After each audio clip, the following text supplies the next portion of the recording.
నిన్న ఇండియా ఏ వర్సెస్ శ్రీలంక ఏ మధ్య ఒక టఫ్ కాంపిటీషన్ అంటే టఫ్ కాంపిటీషన్ మ్యాచ్ జరిగింది మామ. మ్యాచ్ సూపర్ ఓవర్ దాకా వెళ్ళింది. శ్రీలంక వాళ్ళు పాయింట్స్ షేర్ చేసుకోవడానికి రెడీగా ఉండే. బట్ ఇండియన్ ఏ కెప్టెన్ అయినటువంటి తిలక్ వర్మ సూపర్ ఓవర్ కావాలని చెప్పేసి డిమాండ్ చేశారు. అండ్ సూపర్ ఓవర్లో మొదట బ్యాటింగ్ చేసినట్టు శ్రీలంక 16 రన్స్ స్కోర్ చేసింది. ఇటు ఇండియా మాత్రం ఆ రన్స్ని చేజ్ చేయలేకపోయింది. అర్షద్ ఖాన్ అద్భుతంగా బౌలింగ్ చేశాడు 49th ఓవర్. బట్ సూపర్ ఓవర్లో తెలిపాడు 16 రన్స్ కన్సిడర్ చేశాడు. ఇక ఆ మ్యాచ్ ఓడిపోయినాక వైభవ్ సూర్యవంశీ ఈ 15 ఏళ్ల కుర్రాడైతే రచ్చ రచ్చ లేపాడని చెప్పేసి అనుకోవచ్చు. శ్రీలంక ప్లేయర్ల మీదకి దాడికి దిగాడని చెప్పేసి అనుకోవచ్చు మామ. గొడవకు దారి తీసింది.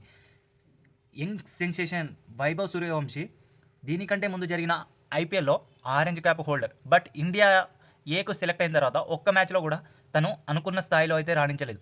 ఇంకా తన ఏజ్ చాలా చిన్నది. బట్ ఇండియాకు ఆడడం, ఇండియా ఏలో చోటు సంపాదించుకోవడం అంటే అంత ఈజీ విషయం కాదు. అలాంటి ప్లేయర్ ఛాన్స్ వచ్చినప్పుడు 2 చేతులతో గ్రాప్ చేయాలి. ఇఫ్ తను కనుక ఆ ఛాన్స్ని మిస్ చేసుకున్నాడా, తన ప్లేస్ని ఎవరో ఒకరు ఆక్యుపై చేస్తారు. కాబట్టి ఖచ్చితంగా మంచి పర్ఫార్మెన్స్తో తన బ్యాట్తో సమాధానం చెప్తాడు అని చెప్పేసి నేను అనుకుంటున్నాను. మాటలతో కాదు మామ, బ్యాట్తో సమాధానం చెప్పండి, ప్రపంచం మొత్తం మీకు గుర్తుపెట్టుకుంటుంది అనేలా పర్ఫామ్ చేస్తాడు అని చెప్పేసి ఎక్స్పెక్ట్ చేద్దాం. అండ్ హోప్ తను కూ కూల్గా అండ్ కామ్గా ఉంటే బెస్ట్ మామ. ఇంత అగ్రెషన్, ఇంత చిన్న ఏజ్లో అంత అగ్రెషన్ చూపెట్టే బదులు కామ్గా సిచ్యువేషన్ హ్యాండిల్ చేస్తే బాగుంటుందని నాకు అనిపించింది.